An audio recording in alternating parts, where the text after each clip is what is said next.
Iya, Ya, baik. Terima kasih Bapak, Ibu hadirin rahimakumullah jamaah kajian subuh yang dimuliakan Allah Subhanahu wa taala. Karena waktu sudah menunjukkan di 5.30, insya Allah kita akan mulai di kajian subuh kita kali ini. Dan terima kasih yang sudah masuk di ruang Zoom kita kali ini yang insya Allah sebentar lagi mudah-mudahan Ustadz bisa gabung segera dan kita akan mulai di kajian subuh di edisi 220. Masya Allah, mudah-mudahan terus kita bisa menebarkan semangat dan berkhidmat untuk umat.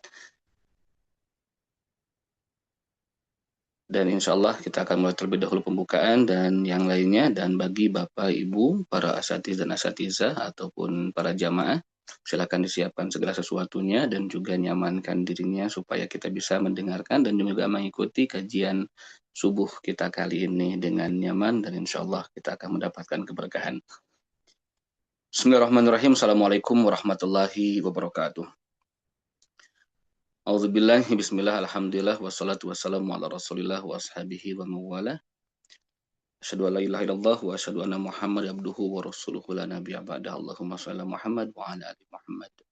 Rabbi shrah li sadri wa yassir li amri wa hlul 'uqdatam min lisani yafqahu qawli amma ba'd. Allah yang maha segala-galanya, Allah yang maha kuasa dan Allah alhamdulillah segala puji bagi Allah yang masih menakdirkan kita untuk bisa bersua di kajian subuh kita di edisi 220 dan mudah-mudahan Allah terus memberikan kepada kita kasih sayangnya, keberkahannya, dan insya Allah itu menjadikan salah satu modal kita untuk istiqomah ibadah kepadanya. Insya Allah. Amin ya Allah ya Rabbal Alamin. Segala puji bagi Allah dan juga salawat serta salam kepada Rasulullah Sallallahu Alaihi Wasallam sebagai teladan kita, sebagai baginda kita. Mudah-mudahan kita bisa terus selangkah demi selangkah, setahap demi setahap, setapak demi setapak untuk mengikuti segala sunnah-sunnah Rasulullah Sallallahu Alaihi Wasallam dan tentu saja kita bisa mengistiqomahkan berjalannya kaki kita, berjalannya hidup kita sesuai dengan syariat Allah Subhanahu wa taala dan tuntunan dari Rasulullah sallallahu alaihi wasallam. Bapak Ibu yang dimuliakan Allah Subhanahu wa taala, di kajian subuh di edisi 220 yang alhamdulillah ini sekarang sudah masuk di 10 Ramadan. Tidak terasa Bapak Ibu semuanya para jemaah sudah di 10 Ramadan yang bertepatan di 28 Februari 2026. Mudah-mudahan di hari ini dilancarkan Allah Subhanahu wa taala segala puasanya, ibadahnya dan mudah-mudahan 1 bulan ke depan tinggal mungkin di 20 hari lagi kita sudah masuk di 10 hari pertama di bulan Ramadan. Mudah-mudahan sekali lagi ini adalah menjadi salah satu tabungan kita bertemu dengan Allah Subhanahu wa taala dan insya Allah mendapatkan keriduannya. Amin ya Allah ya rabbal alamin. Insya Allah hari ini kita akan mendengarkan dari guru kita yang sudah lama tidak bersua dan belum hadir ya Ustaz ya? belum. Belum ya, belum hadir. Mudah-mudahan bisa segera hadir dan mungkin bagi narahubung boleh segera untuk dihubungi, mudah-mudahan bisa segera hadir. Sudah lama kita tidak bersua yaitu dengan Ustadz Ikrimah Arfan LC yang sudah biasa mengisi di kajian subuh bahkan mungkin kajian-kajian yang online di Bandung. Insya Allah mudah-mudahan Allah sehatkan dan juga berkahkan segala umur dan urusannya. Hari ini ada tema yaitu ibadah-ibadah istimewa di bulan Ramadan. Itulah tema kita kali ini dengan tema yang sangat luar biasa. Ramadan itu sendiri adalah bulan yang sangat luar biasa, banyak sekali keistimewaan dan rahasia serta fadilahnya. Puasa juga itu adalah dasar dari ibadah di bulan ini dan ditambah lagi ibadah-ibadah istimewa yang insya Allah nanti akan dipaparkan oleh Ustadz kita yaitu Ustadz Ikrimah Arfan LC yang akan menambah hazanah keilmuan kita dan memantapkan diri kita untuk terus mendekatkan diri kepada Allah Subhanahu wa taala dengan ibadah-ibadah yang sesuai sunnah insya Allah. Sebelum dimulai juga mengajak mungkin Bapak Ibu di player yang sudah dibagikan ada kris di sana ya, ada tanda QR yaitu silahkan boleh di scan dan itu adalah salah satu barcode untuk kita dan mengajak berdonasi yaitu di dalam sedekah subuh, gerakan sedekah subuh bersama Laznas Al-Irsad Al-Islamiyah. Silahkan untuk salurkan donasi Bapak Ibu semuanya di BSI 77019960008. Mudah-mudahan Rp1 berapapun harta kita yang disumbangkan, yang disedekahkan, yang diinfakkan, yang dizakatkan, insya Allah itu akan menjadi kebaikan untuk kita semuanya, yang memberikan khususnya dan insya Allah umumnya untuk kita semuanya yang akan menerimanya. Tentu saja Laznas Al-Irsad juga menerima dan sudah siap untuk menerima itu pembayaran zakat fitrah dari Bapak, Ibu, jamaah semua yang hadir di sini, ataupun mungkin keluarga dan yang lainnya di sekitar rumah ataupun mungkin di komplek Bapak Ibu semuanya boleh. Insya Allah Laznas Al-Irsad Al-Islamiyah Kota Bandung siap untuk menerima dan menyalurkannya dengan amanah insya Allah. Bapak Ibu yang dimuliakan Allah Subhanahu wa taala, kita ucapkan dulu alhamdulillahirabbil alamin. Ustadznya sudah hadir. Mangga Ustadz untuk disiapkan terlebih dahulu. Terima kasih. Ahlan wa sahlan bihudurikum. Ya, Assalamualaikum Ustadz. Belum dinyalakan Ustadz itunya, mic-nya. Masih merah. Ya, Waalaikumsalam alhamdulillah. warahmatullahi wabarakatuh. Ya. Alhamdulillahirabbil alamin. Sehat Ustadz? Kaifa halak? Alhamdulillah. Gimana kabar yang sehat? Alhamdulillah. Alhamdulillah kami di sini di Bandung sehat walafiat. Sudah lama tidak bersua di online ataupun offline ini. Alhamdulillah bisa hadir kembali dan pas sekali Alhamdulillah. ini alhamdulillah hadirnya juga di 10 Ramadan mungkin Ustadz ini ya. Iya, Dan alhamdulillah. di bulan Ramadan bisa hadir dengan segala kesibukannya, mudah-mudahan Allah sehatkan terus, mudah-mudahan Allah Amin ya Rabb. lancarkan khusus untuk guru kita yaitu Ustadz Ikrim Arfan LC dan untuk kita semuanya. Alhamdulillah Bapak Ibu semuanya yang hadir di sini, Ustadz sudah hadir, kita ucapkan bismillah terlebih dahulu untuk meluruskan niat bahwasanya kita hadir di sini hanya untuk mencari ridha Allah Subhanahu wa taala. Mari kita ucapkan bismillahirrahmanirrahim. Selanjutnya, insya Allah lebih berkah apabila kita mengawali majelis ini dengan membaca salah satu surat dari Al-Quran semuanya bersama-sama sambil murojaah kita surat yang pendek saja yaitu di juz 30 surat Al-Insyirah. Mari kita ta'awuz bareng-bareng. أعوذ بالله من الشيطان الرجيم بسم الله الرحمن الرحيم ألم نشرح لك صدرك ووضعنا عنك وزرك الذي أنقض ظهرك ورفعنا لك ذكرك فإن مع العسر يسرا إن مع العسر يسرا فإذا فرغت فانصب وإلى ربك فارغب Sadaqallahul azim. Mudah-mudahan dengan ucapan bismillah, ta'awud dan semuanya serta surat Al-Insyirah Allah lancarkan segala sesuatunya dan Bapak Ibu para jamaah semuanya, alhamdulillah sekali lagi Ustaz sudah hadir dan siap. Ustaz, kita temanya adalah ibadah-ibadah istimewa di bulan Ramadan yang Masya Allah ini akan menjadi salah satu penguat bagi kita dengan ibadah puasa itu sendiri ditambah mungkin ibadah-ibadah yang lain yang sesuai dengan sunnah insya Allah mudah-mudahan kita terus berusaha untuk mendapatkan ridha Allah Subhanahu wa taala dengan ibadah yang sesuai dengan sunnah dan tentu saja dari Allah Subhanahu wa taala. Seperti biasa Ustaz mungkin nanti akan ada 2 sesi yaitu sesi pemaparan materi dan nanti di akhir apabila ada beberapa yang ingin bertanya kami mungkin akan berikan waktu seperti itu Ustaz. Ya, kita akan langsung saja. Tafadhal Ustaz, mangga silakan untuk dimulai dan kita akan mendengarkan semuanya. Kami persilahkan. Suaranya jelas ya? Alhamdulillah jelas Ustaz. Ya. Bismillahirrahmanirrahim. Alhamdulillahirabbil alamin. Hamdan katsiran thayyiban mubarakan fih. Mil'us samawati wa mil'ul Ustaz, ardi. Afwan agak pelan Ustaz suaranya. Oh iya agak sedikit pelan. Sedikit pelan ya. Ya. Harus dipegang berarti. Kalau gini, Oh, iya. ya. Iya. Bismillahirrahmanirrahim. Alhamdulillah wassalatu wassalamu ala Rasulillah wa ala alihi wa sahbihi wa man wala amma ba'du. Rabbi zidni ilma warzuqni fahma. Rabbi shrah li sadri ويسر لي أمري واحلل عقدة من لساني يفقهوا قولي اللهم آمين آمين يا رب العالمين. Pada pertemuan kali ini kita akan membahas tentang ibadah-ibadah yang istimewa di bulan Ramadan.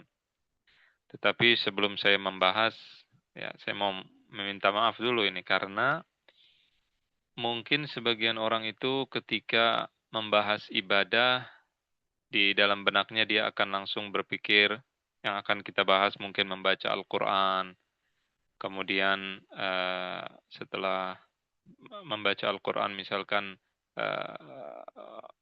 sholat dan seterusnya. Dan itu memang benar adalah ibadah-ibadah yang Allah anjurkan juga di bulan Ramadan. Cuma saya ingin bahas hal-hal yang mungkin jarang dibahas di bulan Ramadan ini. Tapi sebelum kita masuk ke ibadah tersebut, saya ingin mengingatkan bahwa banyak orang menganggap dengan hadirnya dia di bulan Ramadan, dengan puasanya dia di bulan Ramadan, dengan perginya dia ke masjid, dengan perginya dia ke Mekah untuk umrah, untuk haji, maka dia merasa bahwa dia mungkin akan berubah. Dia bisa memperbaiki kehidupannya misalkan.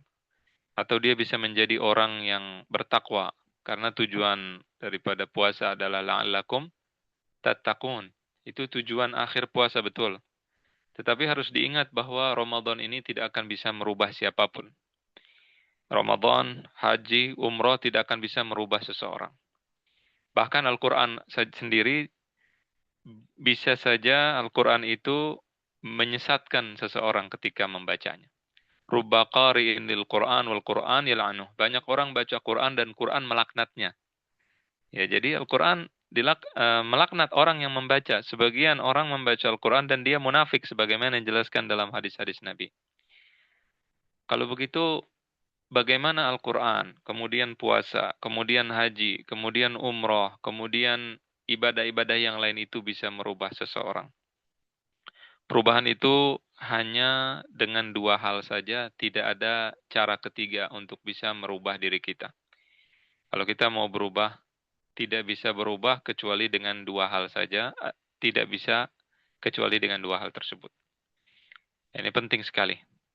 Yang pertama adalah dengan kesadaran, qanaah. Kalau seseorang mau merubah dirinya, maka dia tahu bahwa misalkan dia merokok, maka rokok itu berbahaya, rokok itu tidak dibolehkan misalkan, dan seterusnya. Maka kemudian dia berubah. Kalau seseorang itu misalkan kebiasaannya tidak suka olahraga misalnya, kemudian badannya nggak sehat, dia akan mulai rajin olahraga kalau dia sadar pentingnya olahraga misalkan. Dia seumurnya sudah 40, dia tidak sholat, dia ingin berubah. Nah, di sini dengan kesadaran, dia bisa berubah. Dia pergi haji, dan dia sadar bahwa saya sudah pergi haji, saya akan berubah. Ini cara perubahan pertama. Kemudian perubahan kedua adalah dengan sodamat, yaitu dengan teguran keras dari Allah. Dia hampir meninggal. Ya, dia hampir tertabrak tapi nggak jadi. Pesawatnya hampir jatuh, dia selamat, misalkan. Atau orang yang dia cintai meninggal dunia, atau temannya bersama dia meninggal dunia, misalkan. Baru dia sadar dan kembali kepada Allah Subhanahu wa Ta'ala. Nah, dengan dua hal ini seseorang berubah. Selain itu dia tidak bisa berubah. Kita mudah-mudahan tidak berubah dengan yang kedua, karena kalau berubah dengan yang kedua itu kita bayarnya mahal. Sebaiknya kita berubah dengan kesadaran kita sendiri. Seperti itu. Walaupun kalau Allah sadarkan dengan berbagai macam cobaan dan musibah, itu masih mending. Karena ada orang yang sudah tertimpa musibah juga masih belum bisa berubah. Kalau dia tidak mengerti bahwa dia harus berubah. Oleh karena itu, bulan Ramadan ini adalah kesempatan untuk berubah. Tapi tidak akan merubah kalau kita tidak meraih kesempatan tersebut dan menggerakkan diri kita untuk merubahnya. Ya, jadi kalau kita lihat bulan Ramadan ini, semua musuh kita sedang diikat, dilemahkan oleh Allah Subhanahu wa Ta'ala. Kita puasa bersama-sama. Kemudian sebagian sebagian maksiat juga banyak yang hilang dari masyarakat kita. Kemudian tiap malam kita sholat bersama-sama. Semua orang puasa bersama. Kemudian setan dibelenggu, diikat. Tinggal tersisa satu musuh, yaitu hawa nafsu kita. Kalau kita kalah juga di bulan Ramadan, ya berarti di bulan lainnya kita lebih lemah lagi pasti. Begitu. Maka di bulan ini adalah kesempatan emas untuk kita bisa berubah. Masuk ke tema kita, yaitu ibadah-ibadah yang istimewa di bulan Ramadan. Ada sebuah hadis, dan dari hadis ini kita akan mempelajari ibadah yang Rasulullah Shallallahu Alaihi Wasallam sebutkan dengan puasa. Hadis ini disebut dengan hadisul mimbar, hadis mimbar, hadis sahih. Dalam beberapa redaksinya ada beberapa redaksi, ya, diriwayatkan dalam berbagai macam kitab hadis. Namanya hadisul mimbar. Kenapa disebut hadis mimbar? Karena Rasulullah Shallallahu Alaihi Wasallam sedang berada di dalam mimbar. Ketika beliau sedang berada di mimbar, kemudian tiba-tiba Nabi Shallallahu Alaihi Wasallam mengatakan amin, kemudian amin, kemudian amin, 3 kali aminnya. Kemudian mereka bertanya, para sahabat, kenapa engkau amin? Biasanya engkau tidak pernah amin di mimbar ya Rasulullah. Tiba-tiba engkau amin tanpa ada sebab. Maka di sini Rasulullah SAW menjelaskan bahwa beliau amin karena ada Jibril datang dan kemudian Jibril berdoa dengan 3 doa. Yang pertama, Jibril mengatakan, Raghima anfu abdin man adraka walidayhi aw ahadahuma walam yadkhulil jannah. Sengsara atau merugi orang yang mendapati kedua orang tuanya dalam keadaan hidup, kemudian atau salah satunya, kemudian dia tidak masuk surga. Ini orang rugi.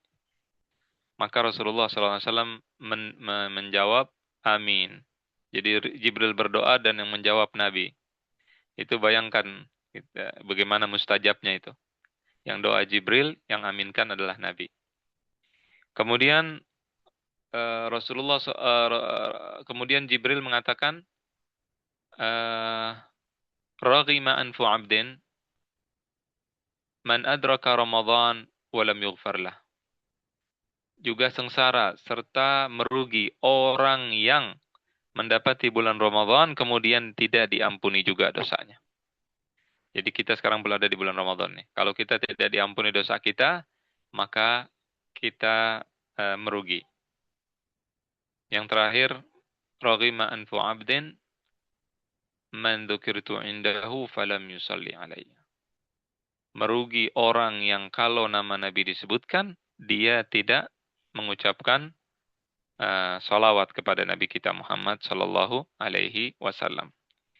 Saya akan bahas 3 hal ini. Dan yang pertama adalah ibadah yang sangat penting, dan ini banyak kita lupakan. Saya sengaja membahas ini karena dulu ketika sebelum saya belajar pribadi, ya ini cerita sedikit. Waktu Ramadan datang, kita baca Quran, kita ngaji. Ya, mungkin di sini juga saya nggak tahu, mungkin yang hadir punya anak, ya kan? Atau mungkin masih remaja ada yang mendengarkan. Dulu ketika datang Ramadan, kita semangat i'tikaf. Kita ke masjid, kita baca Al-Quran, dan seterusnya. Nah, ketika ibu saya menyuruh dan sebagainya, karena tidak punya ilmu, saya pikir ini bulan Ramadan, bulan dibaca Quran, begitu. Karena kita nggak ngerti, nggak ada yang ngajarkan waktu itu. Tapi ternyata berbakti kepada orang tua, itu juga ibadah yang besar, yang Rasulullah gandeng dengan puasa Ramadan. Jadi ketika menjelaskan Ramadan ini, rugi orang yang datang bulan Ramadan tidak diampuni, Rasulullah juga mengatakan di antara orang yang merugi adalah orang yang tidak bakti kepada orang tuanya. Dan juga orang yang tidak salawat kepada Rasulullah SAW. Oleh karena itu di bulan Ramadan ini, jangan sampai ketika kita memiliki orang tua, kita menyia-nyiakan ibadah besar ini.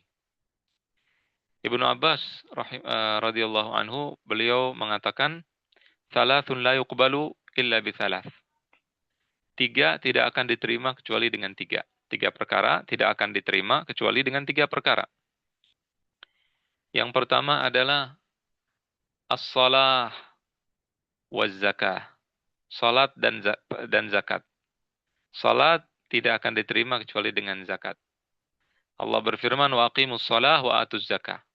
Dirikan salat dan bayarlah, tunaikanlah zakat. Jadi kalau ada orang mau saya mau salat saja tidak mau bayar zakat, diperangi seperti yang dilakukan oleh Sayyidina Abu Bakar As-Siddiq. Ada orang mau bayar zakat saja tidak mau salat juga diperangi. Artinya apa? Artinya tidak diterima. Dua hal itu harus bergandengan. Kemudian yang kedua, Allah berfirman, wa ati'ullah wa ati'ur rasul. Taatlah kepada Allah dan taatlah kepada Rasul. Kalau ada orang mengatakan saya mau taat saja sama Rasul, tapi tidak mau taat sama Allah, nggak bisa. Tidak akan diterima ketaatan kepada Allahnya. Karena nggak nyambung, karena taat kepada Allah pasti taat kepada Rasul. Begitu juga sebaliknya. Taat kepada Rasul harus taat kepada Allah. Tidak bisa taat kepada Rasulullah SAW, kemudian tidak taat kepada Allah. Dan yang terakhir, Allah berfirman, wa'budullah wa la tusyriku bihi syai'an. Wabil walidaini ihsana. Dan sembahlah Allah dan janganlah kalian menyekutukan Allah dengan yang lainnya. Kemudian dengan kedua orang tua, kalian itu hendaklah berbuat kebaikan. Berbuat baik kepada orang tua, berbakti kepada kedua orang tua. Jadi taat kepada Allah. Nih, seperti yang kita lakukan di bulan Ramadan ini. Mungkin sebagian dari kita berusaha sholat, berusaha puasa, berusaha zakat, dan seterusnya. Tetapi dia lupa tidak taat pada orang tuanya, tidak diterima nanti. Karena ini harus berbarengan. Taat kepada orang tua tanpa taat kepada Allah juga tidak diterima. Nah, jadi oleh karena itu, tiga hal ini harus kita lakukan berbarengan. Allah adalah pencipta kita. Allah menciptakan kita dari yang tadinya tidak ada. Maka Allah tidak mengampuni dosa orang yang syirik. Tidak diampuni dosanya kalau dia tidak bertaubat sebelum dia meninggal dunia.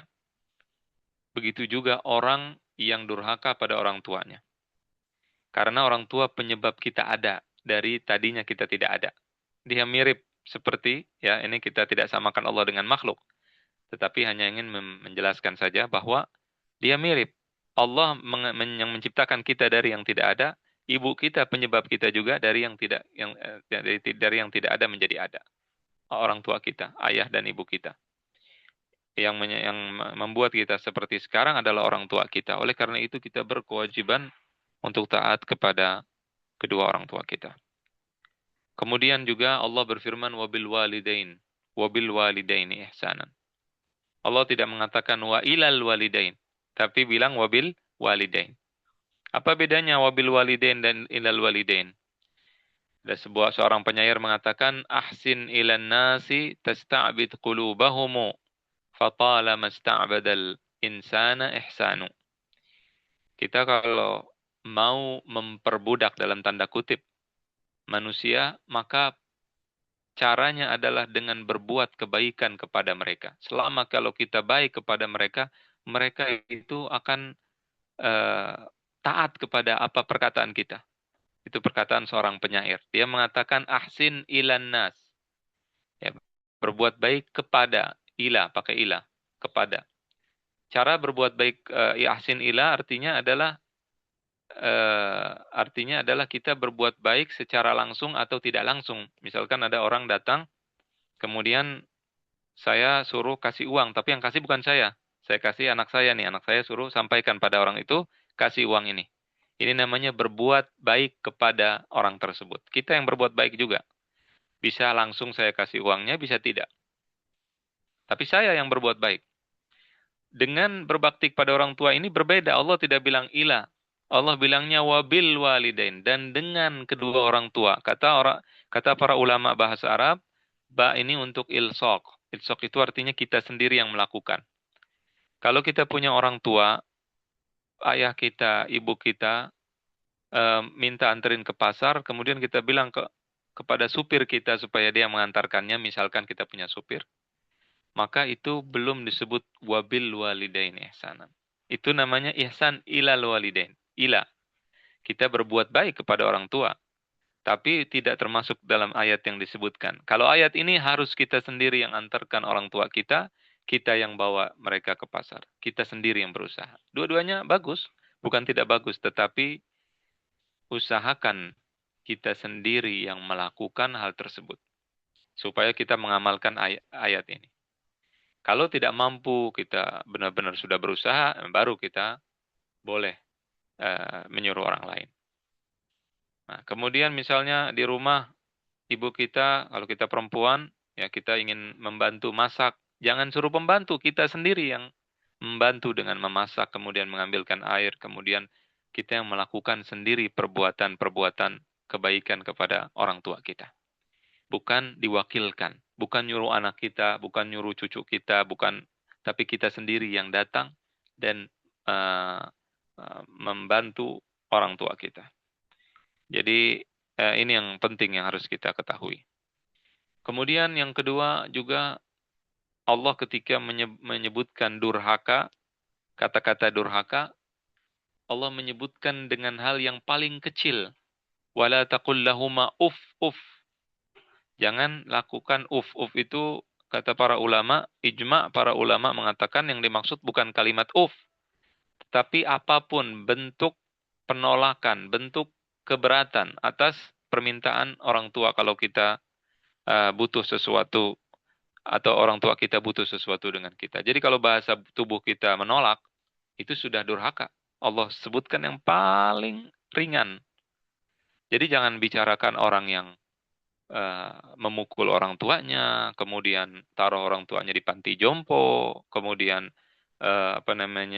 dia membentak orang tuanya dan yang lain sebagainya. Ya, Allah menyebutkan yang paling ringan. Itu untuk menunjukkan bahwa kita bisa saja semua kita ini terkena dosa daripada durhaka. Ya, oleh karena itu Sayyidina Abdurrahman bin Auf, seorang sahabat, itu kalau dia meninggikan suaranya di depan orang tuanya, dia langsung bebasin budak. Bebasin budak itu zaman dulu berat, bukan gampang. Ya, kira-kira kita kalau kita disuruh seperti Abdurrahman bin Auf, berapa budak yang kita bebaskan kalau kita zaman sekarang ada budak? Ya, sangat banyak mungkin.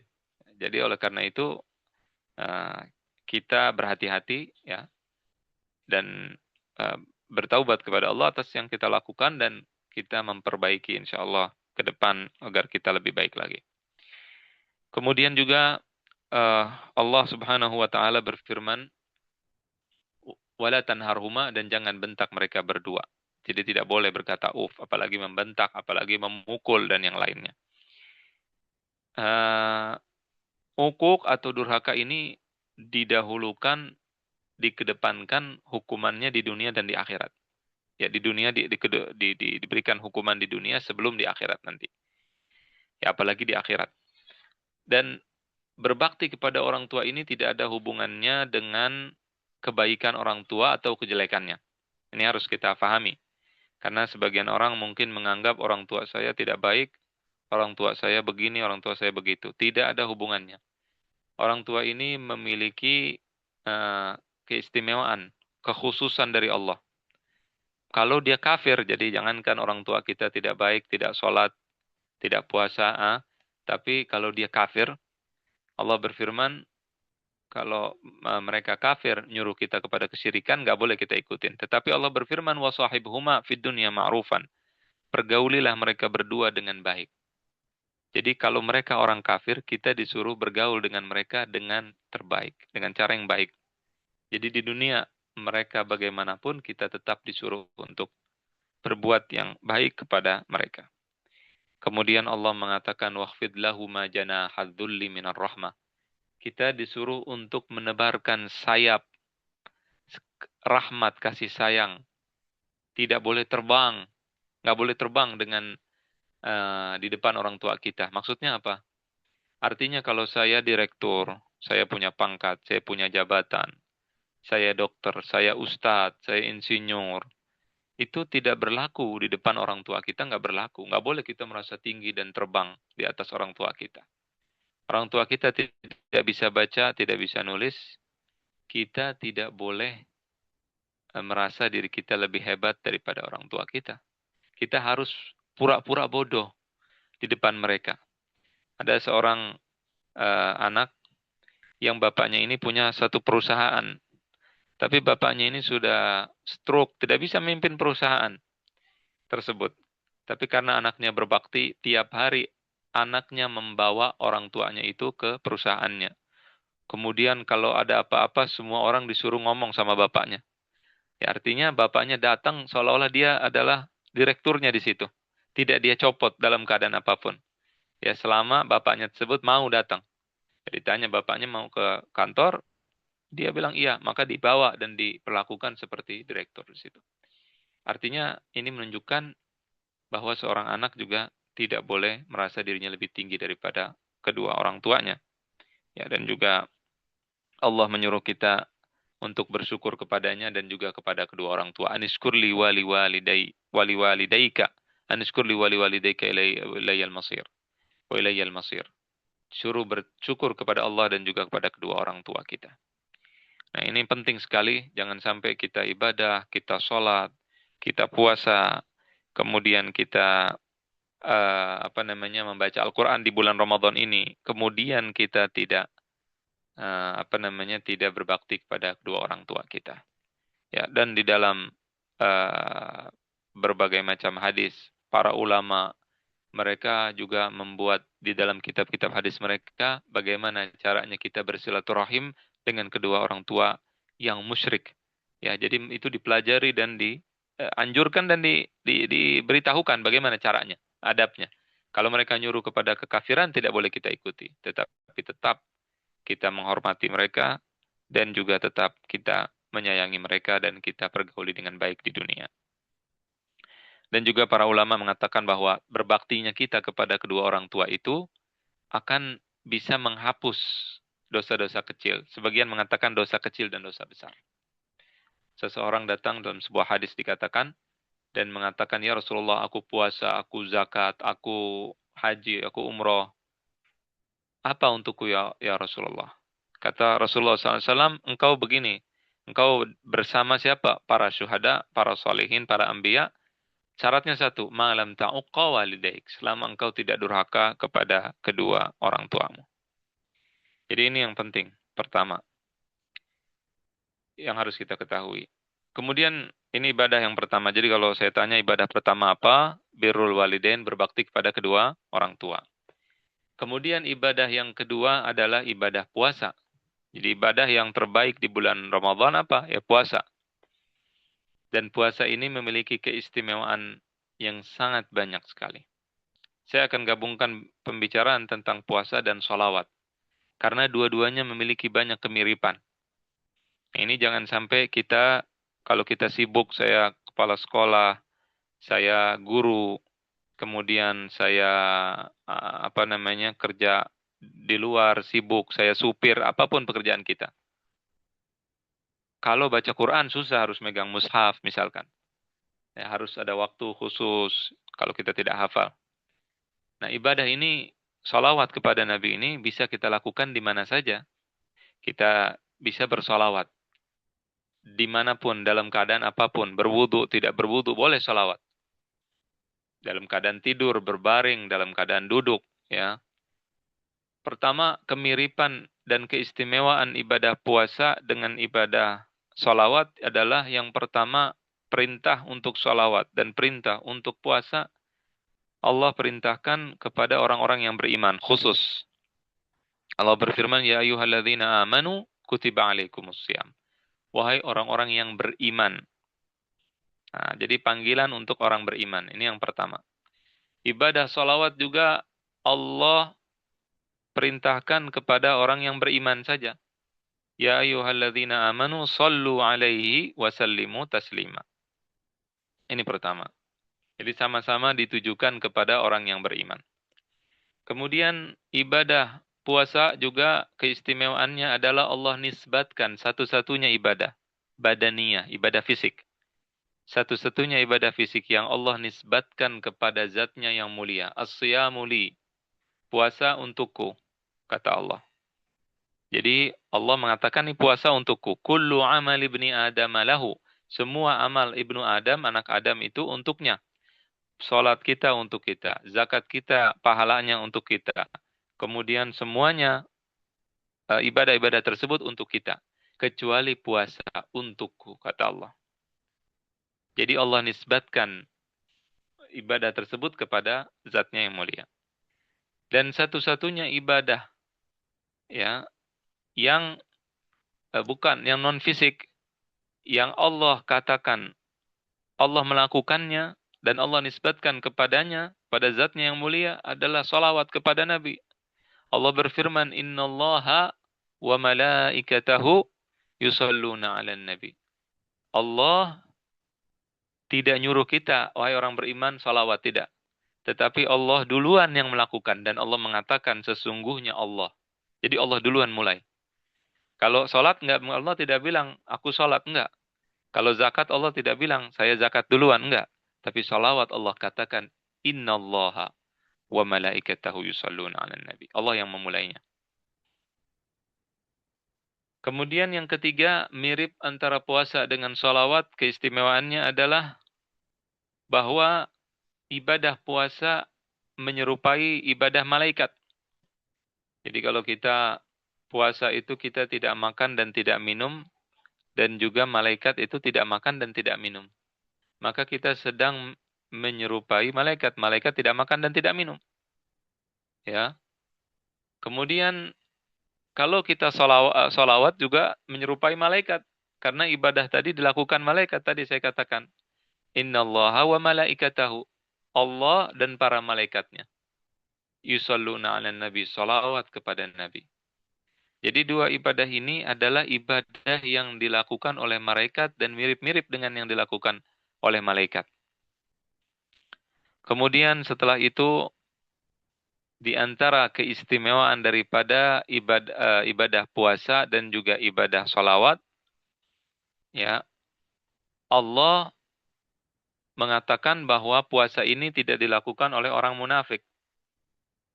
Karena Rasulullah mengatakan, asyamu li, puasa untukku. Wa ana ajzi bihi, dan aku yang akan membalasnya. Jadi puasa ini tidak bisa dilakukan oleh orang munafik. Jadi orang munafik itu bisa saingan sama orang beriman. Jadi dia bisa saingan, dia bisa berjihad, berperang bersama Nabi, ikut orang munafik itu ikut. Bisa bangun masjid, mereka membangun masjid namanya Masjid Dirar, dihancurkan oleh Rasul Shallallahu Alaihi Wasallam. Kemudian mereka orang munafik bisa sholat bersama di masjid. Wa idza qamu ila sholati qamu kusala yura'una an-nas wa la yadhkurunallaha illa qalila. Jadi orang munafik itu bisa sholat, bisa sedekah juga. Mereka kalau dilihat orang bisa sedekah, ya, bisa melakukan berbagai macam ibadah yang dilakukan oleh orang mukmin. Tapi ada dua ibadah mereka tidak mampu melakukannya. Yang pertama, ini saya bicara munafik yang asli. Jadi munafik itu ada dua. Ada orang terkena penyakit kemunafikan, tapi dia muslim. Dan ada orang munafik asli, yaitu menyembunyikan kekafiran dalam hatinya. Dia kafir, ya, dia tidak beriman pada Allah, tapi menampakkan keimanan. Nah, ini munafik asli. Kalau orang yang suka bohong, sebagaimana yang dijelaskan di dalam hadis, itu dia memiliki tanda-tanda kemunafikan. Kalau terus-menerus tidak dibenarkan, dia bisa nanti hatinya bisa kafir, nanti bisa jadi munafik asli. Ya, jadi harus dipahami nih. Yang saya maksud adalah munafik asli, tidak bisa puasa dia. Karena apa? Karena puasa itu perlu niat. Dia harus niat. Dari awal dia niat. Kalau dia berbohong, saya puasa. Padahal dia tidak puasa, berarti dia bohong. Dia tidak melakukan ibadah puasa, gitu. Karena puasa harus niat dari awal. Dan juga dia tidak bisa melakukannya dari pagi sampai maghrib, ya, dilihat orang nggak bisa. Yang tahu seseorang itu benar-benar puasa atau tidak bukan orang lain, tapi diri sendiri dan Allah. Kita tetangga kita puasa enggak, Allahu a'lam, kita tidak bisa pastikan 100%. Sekarang yang hadir di sini semuanya, saya sih yakin bahwa semua puasa. Tetapi saya tidak lihat tadi sahur, habis azan makan tidak, minum tidak, saya tidak tahu. Ya, saya hanya bisa husnudzon, bisa berbaik sangka bahwa semua pasti puasa gitu kan. Tapi kalau dia di belakang makan atau dia tidak terlihat makan, itu saya tidak tahu. Nah, oleh karena itu ibadah tersebut adalah ibadah yang Allah sendiri yang tahu, dan ini tidak dilakukan oleh orang munafik. Jadi orang munafik nggak bakalan puasa sering-sering. Ya. Kemudian juga ibadah yang tidak dilakukan oleh orang munafik adalah sholawat kepada Rasul Sallallahu Alaihi Wasallam. Karena Allah berfirman, wa idza qila lahum ta'alu yastaghfir lakum Rasulullah, kalau dikatakan kepada mereka, mari datang kepada Rasul supaya Rasulullah memintakan ampun kepada Allah atas dosa-dosa kalian, lawaw ru'usahum. Mereka menengokkan kepala mereka begini ke belakang. Mereka tidak mau datang kepada Nabi. Lawaw ru'usahum wa ra'aitahum yasudduna wa hum mustakbirun. Mereka tidak akan mau dan menolak hal tersebut. Jadi kalau ada urusan dengan Rasulullah SAW, mereka tidak mau. Dan di dalam ayat-ayat Al-Quran kita tahu bahwa munafikin ini benci dengan Nabi SAW. Mereka mengejek Nabi, menjelekkan Nabi, dan seterusnya. Maka ibadah salawat tidak akan dilakukan munafik. Munafik tidak akan melakukan banyak salawat, tidak mungkin dia melakukan itu. Karena kalau kita salawat banyak, itu tandanya kita mencintai Nabi kita SAW. Itu adalah salah satu cara kita untuk mencintai Nabi kita Muhammad Sallallahu Alaihi Wasallam. Allah berfirman, walau annahum, dalam Al-Quran Allah katakan, walau annahum, kalau seandainya ketika mereka berdosa, walau annahum idzalamu anfusahum ja'uka. Nisa, ja'uka, mereka astagfirullah, kemudian mereka ampun kepada Allah. Allah memintakan ampun untuk mereka, lawajadullaha tawwaban rahima. Mereka akan dapati Allah itu maha pengampun lagi maha penyayang. Artinya kalau kita punya banyak dosa, kita masukkan di tengah-tengah kita, antara kita dengan Allah, kita jadi adakan Nabi. Ya, kalau kita banyak sholawat, nanti hari kiamat, Nabi bisa menjadi pemberi syafaat bagi kita. Artinya ada Rasulullah SAW yang akan memberikan syafaat. Jadi, kalau ada Nabi, apa yang terjadi? Kita akan mendapati Allah maha pengampun lagi maha penyayang. Karena Allah selain maha pengampun juga maha perkasa dan maha adil. Jadi kalau kita dosa, Allah maha adil, ya kita dihukum. Kan kalau kita dihukum sesuai dengan dosa kita, kan namanya maha adil. Kita mau nggak dihukum dengan keadilan Allah? Kalau kita dihukum dengan keadilan Allah, kita hancur lebur. Karena dosa kita banyak. Ya, kalau adil, Allah kalau hukum kita dengan adil, kitanya hancur. Nah, oleh karena itu kita jangan minta Allah hukum dengan kita dengan adil. Tapi kita minta Allah mengampuni dosa kita dengan kasih sayangnya, dengan rahmatnya. Ya, bukan dengan keadilannya. Kalau dengan keadilannya kita tidak akan bisa mensyukuri semua nikmat yang Allah berikan pada kita. Ya, dan juga dosa-dosa yang banyak akan bisa menghancurkan kita. Oleh karena itu, maka sholawat merupakan ibadah yang tidak dilakukan oleh orang munafik. Di antara keistimewaan daripada ibadah puasa dan juga sholawat adalah ibadah unlimited. Tidak ada pahalanya. Maksudnya tidak ada pahalanya, tidak disebutkan. Kalau baca Al-Quran, disebutkan pahalanya 10, satu hurufnya. Sedekah, dapat ganjarannya 10 kali lipat, dan seterusnya. Ibadah puasa tidak disebutkan berapa. Ana ajzibi, aku yang balas, kata Allah. Ya, oleh karena itu, kalau Allah sudah mengatakan seperti itu, dia melebihi dan melampaui ibadah lain pahalanya. Begitu juga sholawat. Barang siapa yang sholawat kepada Nabi 1 kali, maka Allah sholawat kepadanya 10 kali. Sholawat Allah kepada kita maksudnya adalah rahmat Allah. Allah tidak sebutkan berapa-berapanya. Yang disebutkan 10 kali sholawatnya. Tetapi berapa rahmat yang akan turun tidak disebutkan. Ini dua-dua ibadah ini adalah ibadah yang tidak disebutkan pahalanya karena besarnya pahala tersebut. Nah, ini yang harus kita ketahui juga bahwa ini merupakan ibadah yang memiliki keistimewaan dan kekhususan. Dan juga di antara keistimewaan ibadah puasa dan juga ibadah sholawat kepada Nabi adalah dua ibadah ini tidak akan di-korting nanti hari kiamat. Kita tahu kalau ada orang bangkrut hari kiamat, Rasulullah bersabda, "Atadruna manil muflis?" Tahukah kalian orang yang bangkrut? Kata para sahabat, "Al-muflisu man la dirham lahu wa la dinar." Orang yang bangkrut itu adalah orang tidak punya uang, tidak punya harta, tidak punya dirham, tidak punya dinar. Maka kata Nabi Shallallahu Alaihi Wasallam mengatakan, bukan itu yang orang bangkrut menurut agama, menurut syariat. Orang bangkrut menurut syariat adalah Al-muflisu man ata yaumal qiyamati bihasanat. Orang yang datang hari kiamat dengan banyak kebaikan. Kemudian apa? Kemudian waqad syatama hadza, dia sudah menjelekkan si fulan, ghibah, ngomongin orang, menumpahkan darah orang, menzolimi, ngambil hak orang dan seterusnya. Maka diambil kebaikannya dikasih ke orang lain, sedekah kebaikan dia.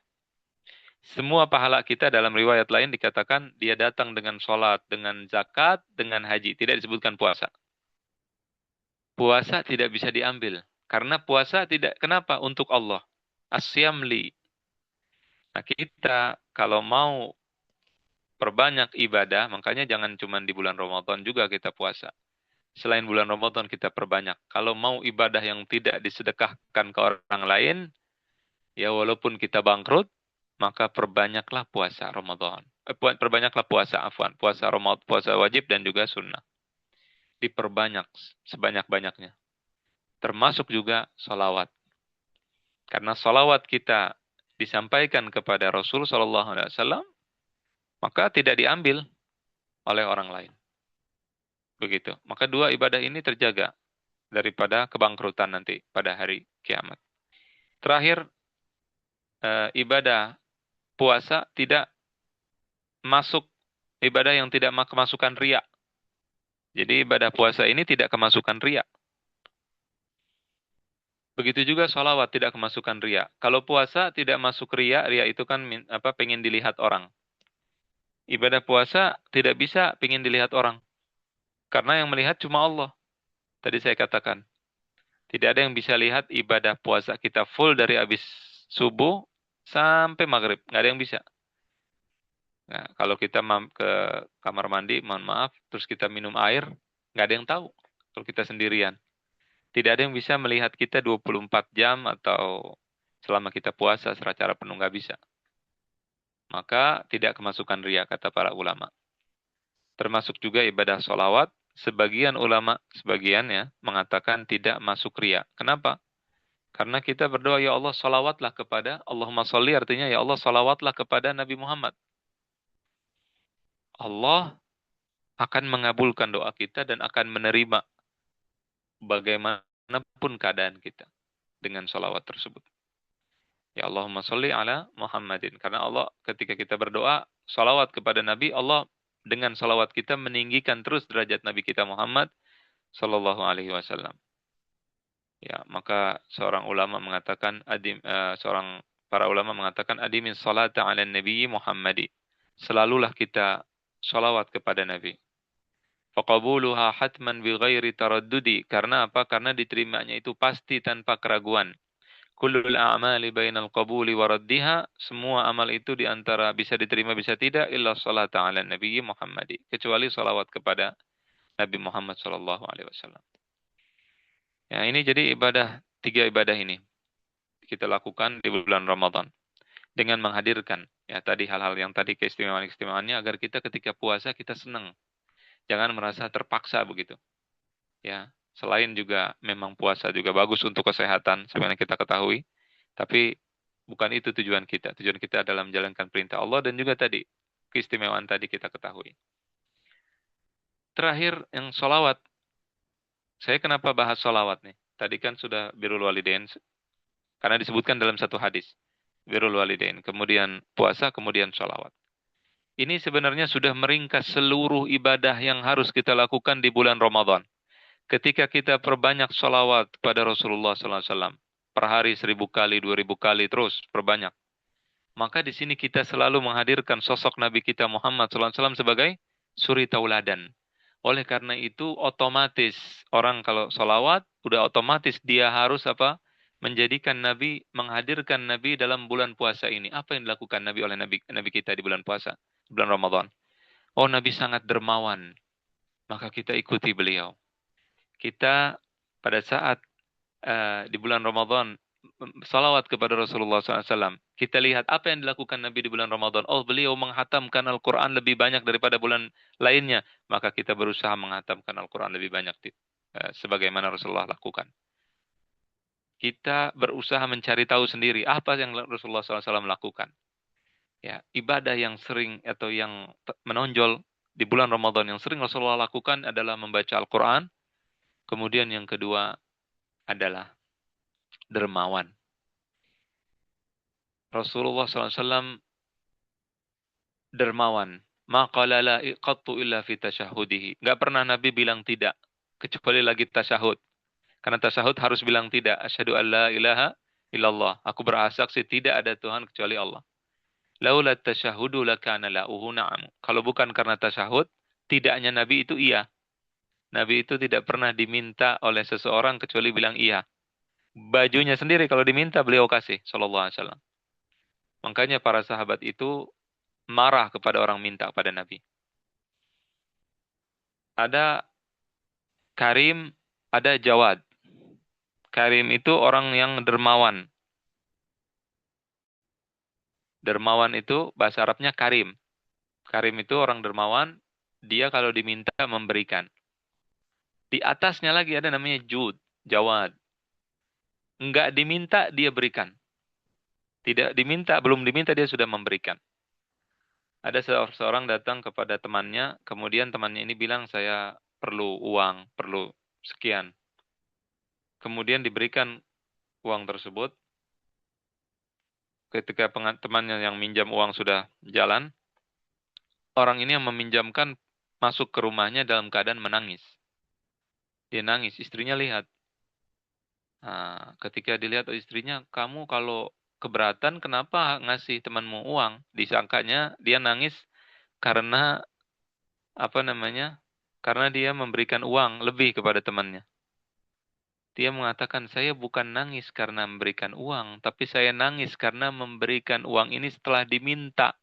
Harusnya saya berikan orang ini tanpa diminta. Jadi saya ini harusnya peka, tahu bahwa dia butuh. Kita sendiri yang mencari, tahu siapa orang yang perlu. Nah, ini adalah bulan Ramadan. Kita di sini disunahkan oleh Allah untuk melakukan kedermawanan. Atasan dermawan dengan bawahannya.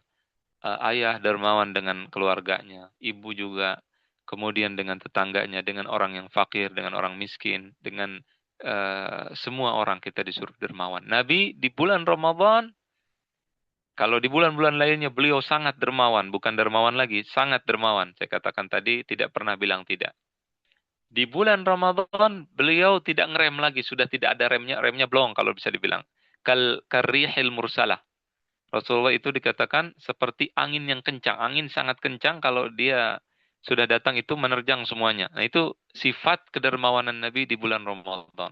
Udah dermawan dasarnya, kemudian jadi lebih dermawan lagi. Dan ketika kita di bulan Ramadan ini, saya terakhir ini kayaknya sudah habis ya waktunya. Betul ya? Berapa menit lagi?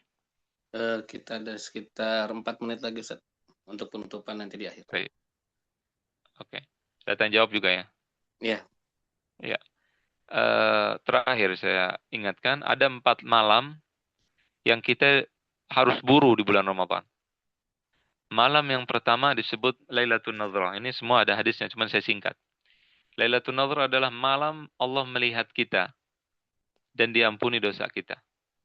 Kapan malam tersebut? Ini sudah lewat. Malam pertama di bulan Ramadan. Sudah lewat. Kemudian yang kedua, malam dibebaskannya kita dari api neraka. Ini setiap malam di bulan Ramadan. Jadi tiap malam Allah akan bebaskan orang dari api neraka. Kemudian yang ketiga, ada malam Lailatul Qadar. Ini sudah kita ketahui bersama keutamaannya dan kemuliaannya. Kemudian yang keempat adalah malam terakhir bulan Ramadan. Itu malam terakhir bulan Ramadan punya keistimewaan tersendiri. Allah akan bebaskan orang dari malam tersebut. Orang-orang dibebaskan dari api neraka yang tidak dibebaskan dari hari-hari sebelumnya. Ini yang kita buru 4 malam ini. Kalau satu sudah lewat, tinggal 3 malam lagi. Caranya bagaimana? Bukan dengan cuma sekedar sholat, puasa, zakat, dan sebagainya. Itikaf. Itikaf lebih afdal dari umroh. Umroh juga bagus di bulan Ramadan, tetapi itikaf lebih afdal karena dilakukan oleh Nabi. Ibadah yang dilakukan oleh Nabi dan dianjurkan, lebih afdal daripada yang ibadah hanya dianjurkan oleh Nabi. Umroh hanya dianjurkan, tapi Rasulullah tidak umroh di bulan Ramadan. Itikaf Rasulullah anjurkan dan Rasulullah lakukan.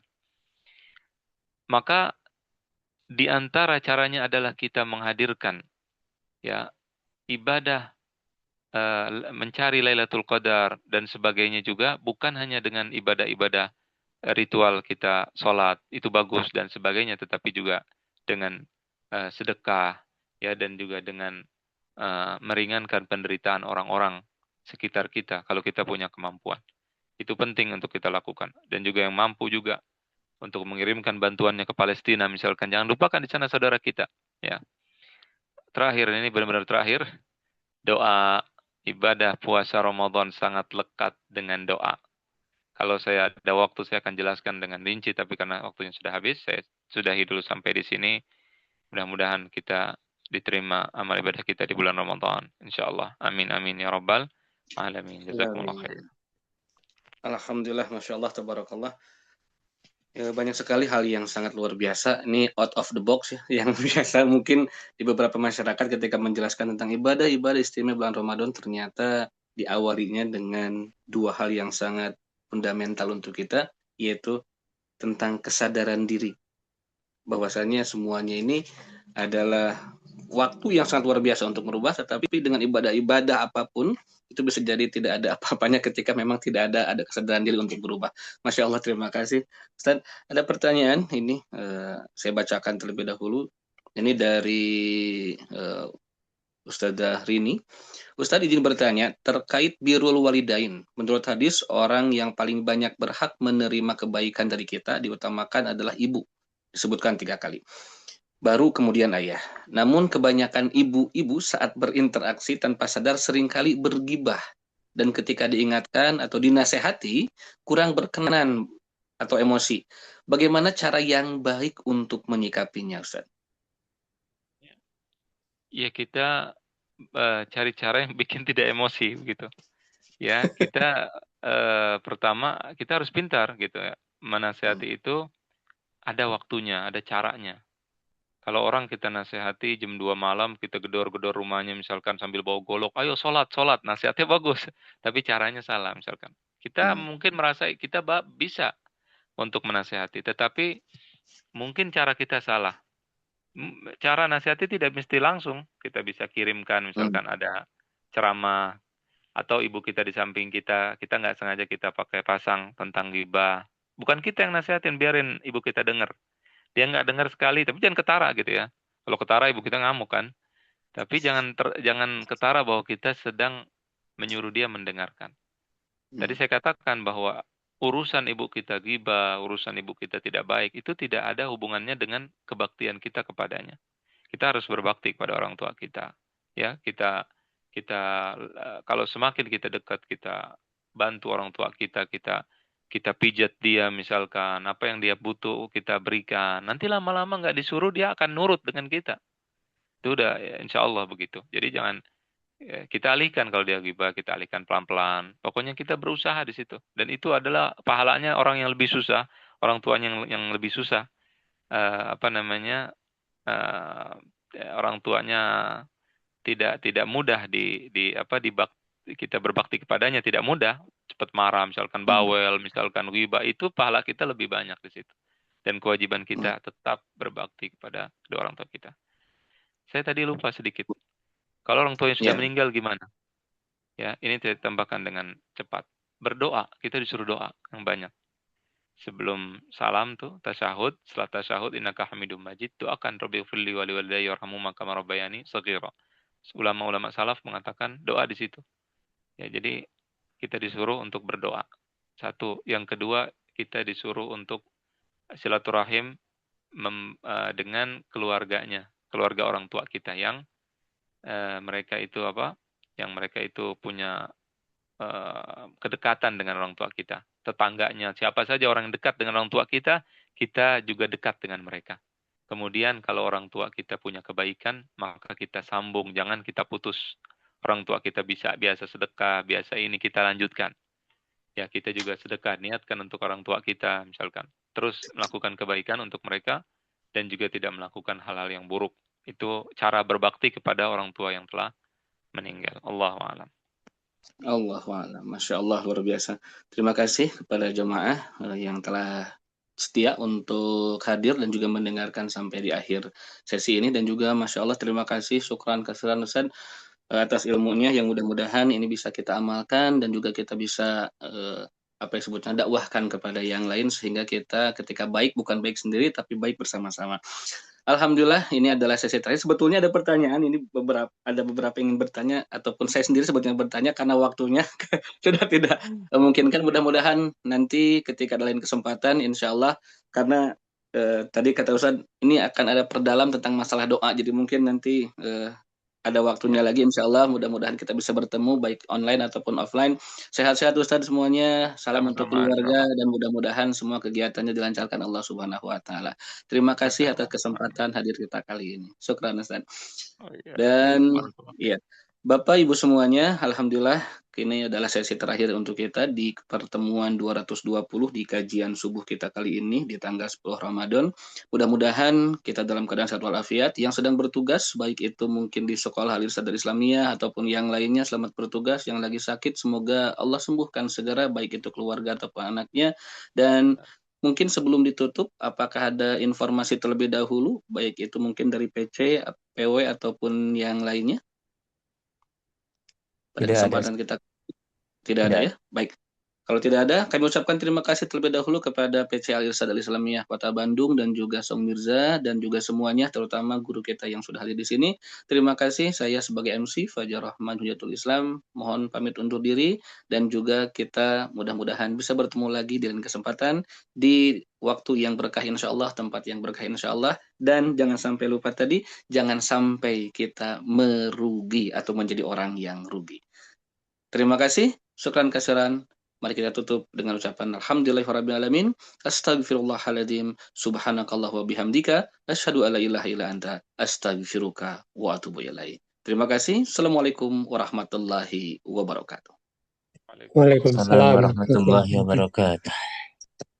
Ustaz Fajar, Ustaz Ikrimah. Iya, Alhamdulillah. terima kasih Ustaz. Sehat-sehat Ustaz Sama-sama. Helmi semuanya. Alhamdulillah, Salam. alhamdulillah. Alhamdulillah. Salam buat semuanya. Insya Baik. Allah. Jazakallah khair. Syukran.